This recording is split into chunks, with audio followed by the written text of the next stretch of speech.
শিক্ষার্থী বন্ধুরা, অনলাইন ক্লাসে তোমাদের স্বাগত জানাচ্ছি। আমি মোহাম্মদ রাজু আহমেদ, সহকারী শিক্ষক, পাহাড় জরকালিন্দি বহুমুখী উচ্চ বিদ্যালয়। আজকে আমি তোমাদের সামনে হাজির হয়েছি নবম ও দশম শ্রেণীর এবং এসএসসি ব্যাচ 2021 এই 3 শ্রেণীর ছাত্রদের জন্য দ্বিতীয় অধ্যায়ের ফাংশন একটা সৃজনশীল নিয়ে। এবং তোমরা ইতিমধ্যে জেনে গেছো যারা এসএসসি ব্যাচ 2021 তাদের কিন্তু দ্বিতীয় অধ্যায় এই ফাংশন কিন্তু তোমার সিলেবাসের মধ্যে অন্তর্ভুক্ত।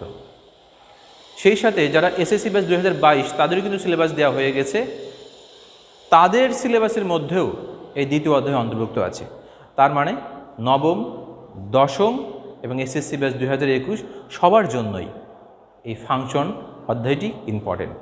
তো শুরু করা যাক। আজকে আমাদের একটা নতুন একটা সৃজনশীল নিয়ে শুরু করব আমাদের ফাংশন থেকে। তোমরা ইতিমধ্যেই বোর্ডে দেখতে পাচ্ছ একটা সৃজনশীল ফাংশনের দেওয়া আছে। দেখো, 2টা উদ্দীপক দেওয়া আছে, 3টে উদ্দীপক দেওয়া আছে এবং আমার ক নম্বর বলছে কে এর কোন মানের জন্য g(-3 = 0 হবে। তারপর বলছে এ বির মান নির্ণয় করো, দেখাও যে এত সমান এত।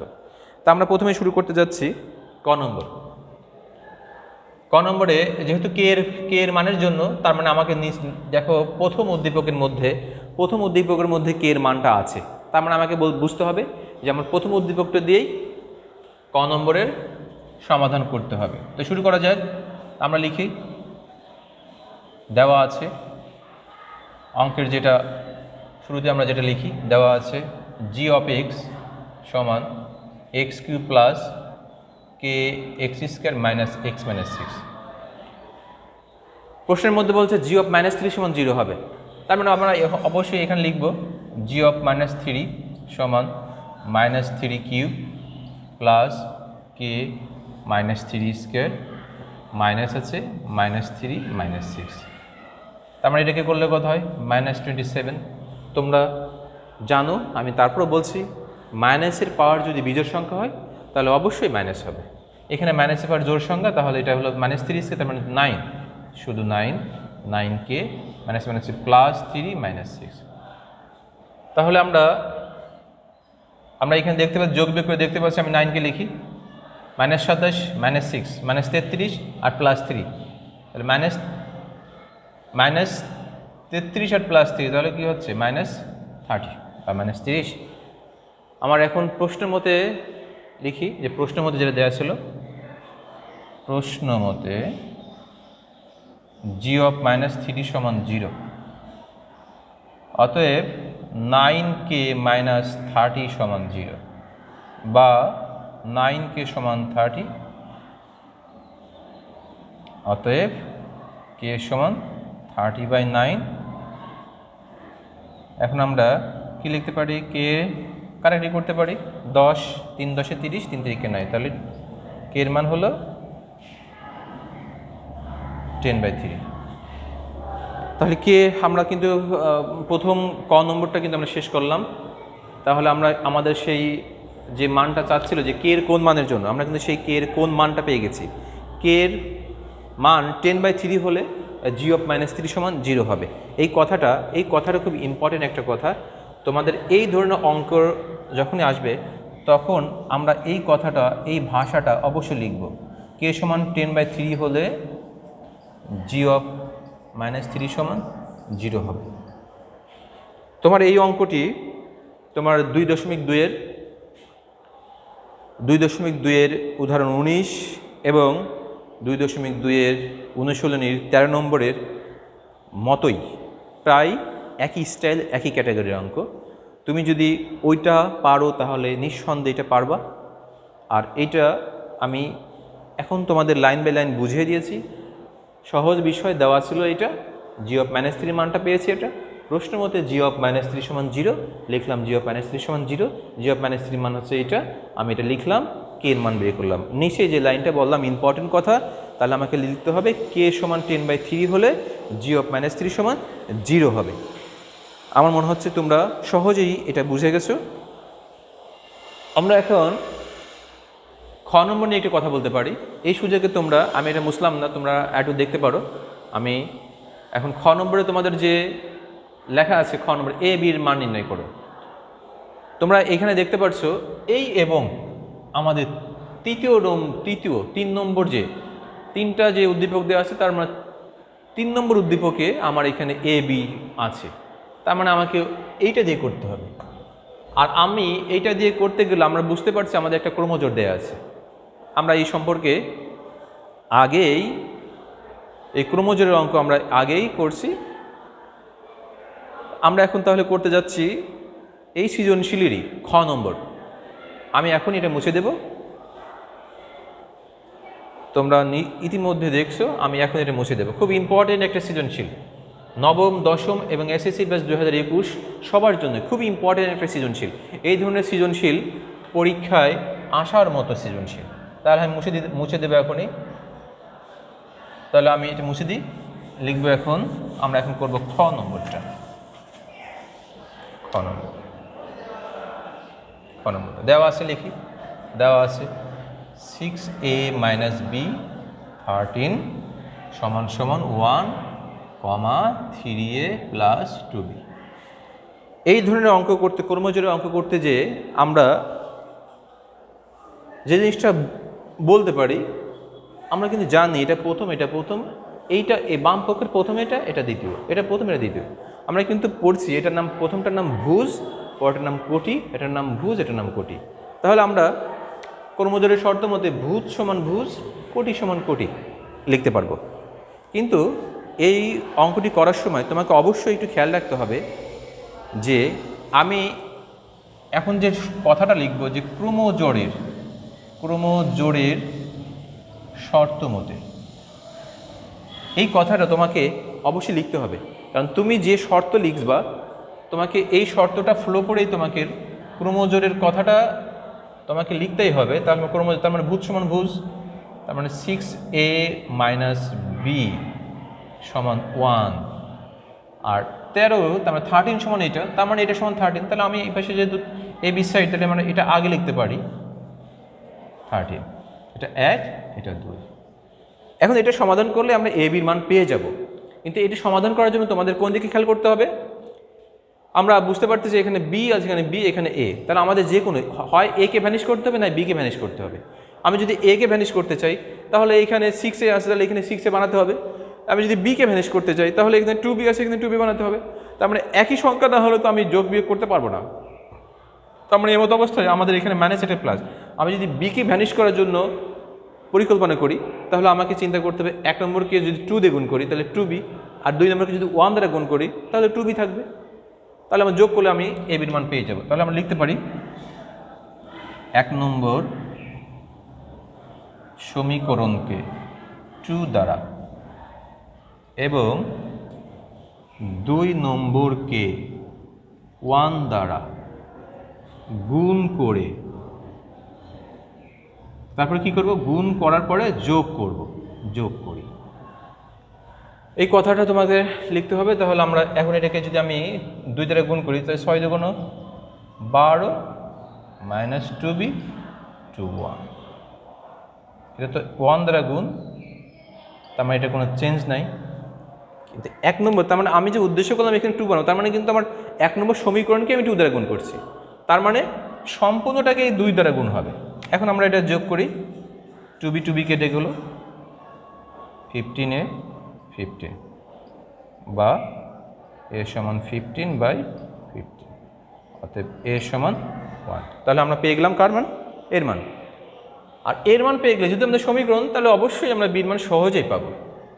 আমরা 1 নম্বর সমীকরণে বসাতে পারি, 2 নম্বর সমীকরণে বসাতে পারি, ইচ্ছা যে কোনো একটা বসালে হবে। তোমার যেটা সুবিধা মনে করে সেটা বসাতে পারো।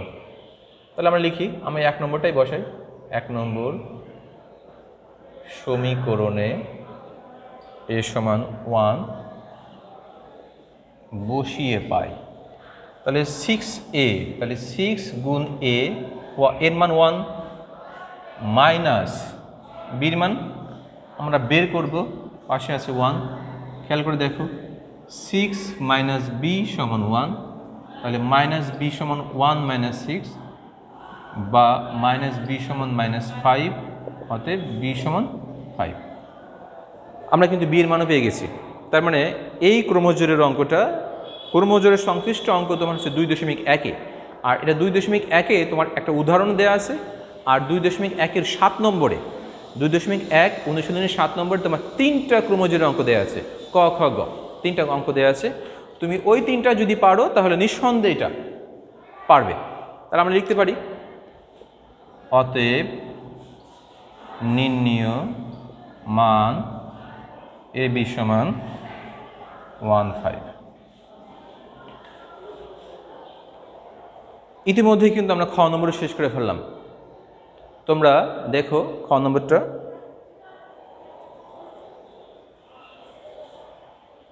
এখন আমরা করতে যাব গ নম্বর। গ নম্বর অঙ্কটি আমাদের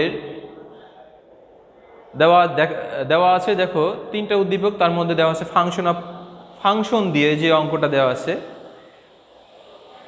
ফাংশন দিয়ে। তাহলে ফাংশন দিয়ে আমার ফাংশনের মান দেওয়া আছে f(x), আমাকে এখানে বের করতে ফাংশন অফ 1/x3, দেখাও যে এটা সমান এটা। তারপরে আমরা এখনই গ নম্বর শুরু করব। তো আমার মনে হয় তোমরা ইতিমধ্যে খ নম্বরটা দেখে ফেলেছো, আমি এখন গ নম্বর শুরু করতে যাচ্ছি। মুছে দিই এটা।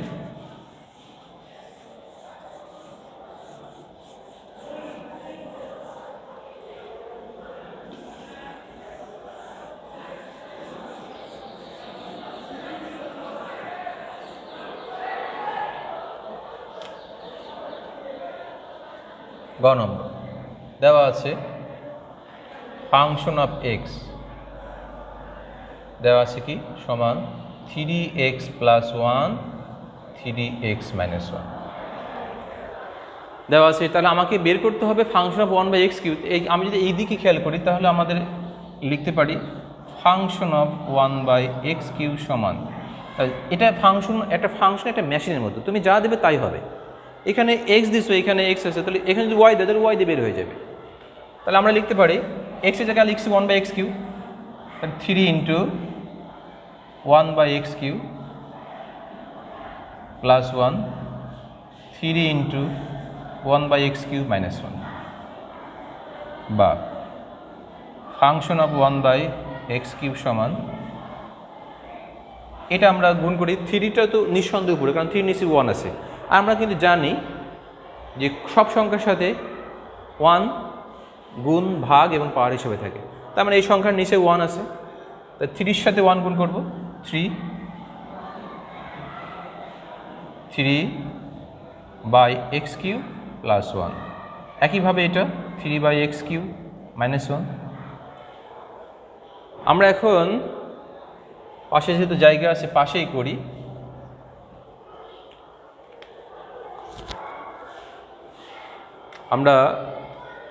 আমাদের উদ্দেশ্য কি এখন?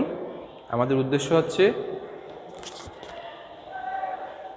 এখানে গ নম্বরে যা দেওয়া আছে সেটিকে যদি তাকাই, তাহলে আমরা এটা যদি আমি বললাম একটু আগে যে সব সংখ্যার নিচে 1 আছে, তাহলে এইটার নিচেই 1 আছে। তা আমরা যদি এটাকে যোজন বিয়োজন করি তাহলে আমরা ওই চেহারাটাই পেয়ে যাব। তাহলে আমরা লিখি function of 1/x3 + 1 function of 1/x3 - 1। কী করলাম আমরা? কিন্তু যোজন বিয়োজন করলাম। যোজন বিয়োজন কি? যোজন বিয়োজন কিন্তু কখনো এক পক্ষে হয় না, অবশ্যই দুই পক্ষ, বাম পক্ষ ডান পক্ষ দুই পক্ষে প্রয়োগ করতে হয়। আর যোজন বিয়োজন নিয়ম করাটা কি? লব যোগ হর, আবার নিচেই হবে লব যোগ হর, আবার নিচেও লব যোগ হর। তার মানে আমি দেখো এর নিচে 1 আছে, ও লব, তাহলে ফাংশন অফ 1/x3 লিখলাম, এর নিচে 1 যোগ 1, তার মানে লব হচ্ছে ফাংশন অফ 1/x3, হর হলো 1, তাহলে এত যোগ 1, ঠিক এইটা বিয়োগ 1। ঠিক একইভাবে আমি ডান পক্ষ প্রয়োগ করব, 3/x3 + 1 + 3/x3 - 1, 3/x3 + 1 - 3/x3। আমরা জানি এই মাইনাসের কারণে এই মাইনাসটা কী হয়ে যাবে? প্লাস হবে। পাশের সাইড নোট দাও, যোজন বিয়োজন করে। এই অঙ্কটা আরও কয়েকভাবে করা যায়, তা আমার কাছে মনে হয়েছে এই নিয়মটাই সহজ। আরেকভাবে করলে অঙ্কটা একটু বড় হয়ে যায়, এইভাবেই করা যায়। তাহলে আমি যেহেতু সহজ মনে করছি, তোমরা আমার মনে হয় এইভাবে করতে পারো। 1 1 কেটে দিলাম, এটা কেটে দিলাম, এটা যোগে এটা, তার মানে দুইটা 2 × 3/x³, আর নিচে 1 1 যোগ করলে কত 2 2 2 কেটে গেল 3/x³। এখন 3/x³ মানে কি 3 × 1/x³, তার মানে 3 × x⁻³ এটাও কিন্তু আমরা সূচক লগের নিয়ম, যেটা আমি পাশে একটু সাইড নোট দিয়ে করে দিই। যদি x ইনভার্স যদি 1/x হয়, তাহলে এটা যদি 1/x² হয়, x⁻³ যদি 1/x³ হয়, আমরা কিন্তু দেখো সেটাই করছি 1/x³। এটা যদি এটা হয়, তাহলে অবশ্যই এটা সমান তোমার এটা হবে 1/x³ সমান এটা, এত লিখতে পারি। আমাদের সে যা আমাদের গ নম্বরে যা চেয়েছে আমরা কিন্তু সেটা কিন্তু ইতিমধ্যে করে ফেলেছি। অতএব function of 1/x³ + 1 function of 1/x³ - 1 সমান 3 × x⁻³ কী করলাম দেখানো হলো। তো শিক্ষার্থী বন্ধুরা, আমরা কিন্তু গ নম্বর, তার মানে পুরো সৃজনশীল কিন্তু শেষ করে ফেললাম। তাহলে আমি গ নম্বরটা আরেকটু সামারি করে দিই। তোমাদের দেওয়া আছে যেখানে x, সেখানে x এর পরিবর্তে আমরা বসিয়েছি 1/x³। তাহলে এইখানে যেখানে x, তাহলে এই পরের লাইনে যেখানে x আছে সেখানে 1/x³ বসে যাবে, তাই বসেছি। এখানে x আছে 1/x³, এখানে x আছে 1/x³ + 1 - 1। আমি একটু আগে বললাম এই 3টা উপরে 3-এর সাথে 1 গুণ, 3-এর সাথে 1 গুণ করে 3, নিচে x³ মাঝে প্লাস লিখলাম, মাঝে প্লাস এই 1। একইভাবে হরেও একই, 3-এর সাথে 1 গুণ করলাম 3, নিচে x³, এখানে -1। এখন আমরা কি প্রয়োজন অনুভব করলাম, এই অঙ্কটা সহজে করার জন্য আমরা অনুভব করলাম এই যদি আমার গ এর ফিগারে আনতে হয়, তাহলে আমি এই পার্টটাকে যদি আমি যোজন বিয়োজন করি, তাহলে আমি সহজেই গ এর এই ফিগারে আনতে পারবো। আর যোজন বিয়োজন করার নিয়ম আমি তোমাদের ইতিমধ্যে কিন্তু বলে দিলাম যে দুই পক্ষই করতে হবে, বাম পক্ষ এবং ডান পক্ষ দুইটাই। সেই নিয়মটা কি, বাম পক্ষেও লবে হবে লব যোগ হর এবং হরে হবে লব মাইনাস হর। একইভাবে ডান পক্ষেও একই ঘটনা। আমি একটু আগে বললাম আমি যদি এর নিচে 1 দিই, তাহলে লব কত, লব ফাংশন অফ 1/x³, হর কত 1, তাহলে লব যোগ হর লব বিয়োগ হর। একইভাবে আমি যদি এখানে এই পাশে এটা লব, সম্পূর্ণটা লব, লিখলাম লব যোগ হর, আবার এটা সম্পূর্ণটা লব মাইনাস, এটা তো হর ছিল, এইটা 3/x³ - 1, তাহলে আমার কি হলো 3/x³ মাইনাসের জায়গায় কি হলো প্লাস হলো। এই প্লাসটা কেন হলো, এর আগে মাইনাস, এই জন্য এই মাইনাসের কারণে আমি যদি এটা ব্র্যাকেটে রাখতাম তাহলে কিন্তু চেঞ্জ হতো না। যদি ব্র্যাকেটে রাখিনি তাহলে সরাসরি চেঞ্জ হবে, তাহলে মাইনাসটা কী হয়ে যাবে প্লাস হয়ে যাবে। 3/x³ কয়টা 3/x³ দুইটা, সহজে গুণ করলাম। আর তুমি 6/x³ লিখতে পারো, 3/x³ যোগ 3/x³, তাহলে 6/x³। তা আমি লিখলাম 3/x³, এক কথায় x যোগ x, তার মানে কি একটা x কয়টা x, দুইটা x। তা আমি যদি মনে করি সম্পূর্ণটাকে একটা টোটাল মনে করি, এই যে সম্পূর্ণটাকে যদি মনে করি একটা আম, এটাও একটা আম, একটি আম যোগ একটি আম, কয়টি আম, দুইটি আম, তাহলে দুইটি আম, আমটা কি 3/x³, তাহলে দুইটি আম, আর 1 যোগ করলাম কত 2, 2 কেটে যাবে, তাহলে থাকবে 3/x³। আর এইখানে যে ঘটনা, এই ঘটনা আর এই ঘটনা দেখো একই ঘটনা। আমি এটাকে এখন 1 আলাদা করছি, 3-এর সাথে 1 গুণ করে 3 থাকে 1/x³, তার মানে এটাকে লিখতে পারি x⁻³ যেটা আমরা একটু ঘটনা বললাম সূচক লগের অঙ্কে 4 অধ্যায়ে আমরা এই অঙ্কটা করছি। তাহলে আমাদের x⁻³ মানে 1/x³, তাহলে 1/x³ লিখতে পারি x⁻³ আমরা তাই লিখেছি। অতএব এইটা সমান 3/x⁻³ আমরা দেখানো হলো। তো শিক্ষার্থী বন্ধুরা, আমি তোমাদের গত দিনও একটা মান নির্ণয়ের একটা সৃজনশীল করে দিয়েছি। ওই সৃজনশীলটা মোস্ট ইম্পর্ট্যান্ট নবম দশম এসএসসি ব্যাচ 2021 সালের যে যারা পরীক্ষার্থী বন্ধুরা আছে তাদের জন্য। সেই সাথে আজকের যে সৃজনশীলটা করলাম ফাংশন থেকে, এটাও কিন্তু নবমে তো আছেই, দশমের যারা দশম শ্রেণীতে, এবার দশম শ্রেণীতে যারা এসএসসি ব্যাচ 2022 তাদেরও কিন্তু সরকার যে সিলেবাস তোমাদের সামনে দিয়েছে তার মধ্যেও কিন্তু এটা কিন্তু সিলেবাসের অন্তর্ভুক্ত। একই সাথে এসএসসি ব্যাচ 2021 সেটাও কিন্তু এই সিলেবাসের অন্তর্ভুক্ত। তার মানে আমরা এটা বলতে পারি দ্বিতীয় অধ্যায়ের সৃজনশীলটা ইম্পর্টেন্ট। আশা করব তোমরা সবাই এই ধরনের অঙ্ক, ইম্পর্টেন্ট অঙ্কগুলো তোমরা একটা দেখার পর এই ধরনের অঙ্ক আরও বাসায় করার চেষ্টা করবে। তাহলেই আমরা যে এখানে দাঁড়িয়ে অনলাইনে ক্লাস নিচ্ছি তাহলে আমাদের এই কষ্টটা সার্থক হবে। সবার সুস্বাস্থ্য কামনা করছি। সেই সাথে বাসায় থেকে কিভাবে পড়াশুনোটা চালিয়ে নেওয়া যায় সেই চেষ্টা করতে হবে, কোনোভাবেই যেন আমরা পড়াশুনো থেকে বিচ্ছিন্ন না হয়ে যাই। সবার জন্য দোয়া থাকলো। আল্লাহ হাফিজ।